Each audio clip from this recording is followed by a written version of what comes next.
La citoyenneté, ça fait partie de ces mots qui sont complètement démonétisés chez les citoyens. Il y a aussi le mot de démocratie qui a perdu de son sens parce que beaucoup de citoyens n'ont pas le sentiment de vivre dans une véritable démocratie. Le contenu politique de la notion de citoyenneté qui, pour certains acteurs comme moi, comme vous vraisemblablement, renvoie à l'idée de participation citoyenne, effectivement n'est pas présent chez les gens que vous avez interrogés et ça m'étonne pas vraiment. Dans les cours d'éducation morale et civique, la citoyenneté c'est des droits et des devoirs, c'est payer ses impôts, c'est bénéficier de droits.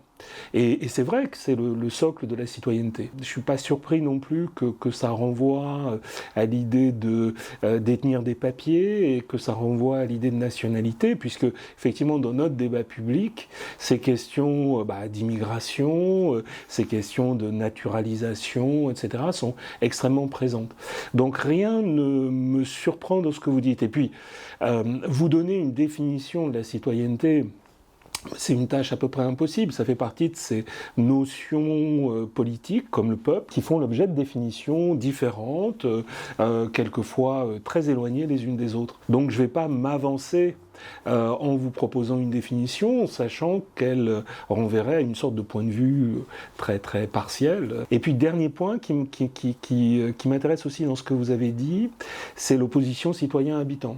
Dans les premiers temps de la démocratie participative, disons il y a 25-30 ans, quand cette notion a commencé à se diffuser, il y avait cette opposition qui était souvent faite dans les discours entre finalement les modes de consultation qui s'adressaient aux habitants plutôt qu'à des citoyens et qui essayaient de les cantonner dans un rôle assez restreint de témoignage sur leurs conditions d'existence ou de détenteurs de savoir sur leur environnement immédiat. Alors qu'il y avait une vision un peu plus ambitieuse qui disait ce sont les citoyens qui devraient avoir le droit de participer et le droit aussi de s'exprimer sur des choses qui n'appartiennent pas à leur quotidien. Et donc, je me souviens notamment des travaux d'une de mes collègues, Catherine Neveu, qui disait le vrai problème de ces dispositifs de démocratie participative, c'est que finalement, ils cantonnent les citoyens dans un rôle assez étroit d'habitants et refusent aux citoyens le fait de s'exprimer sur un plan politique.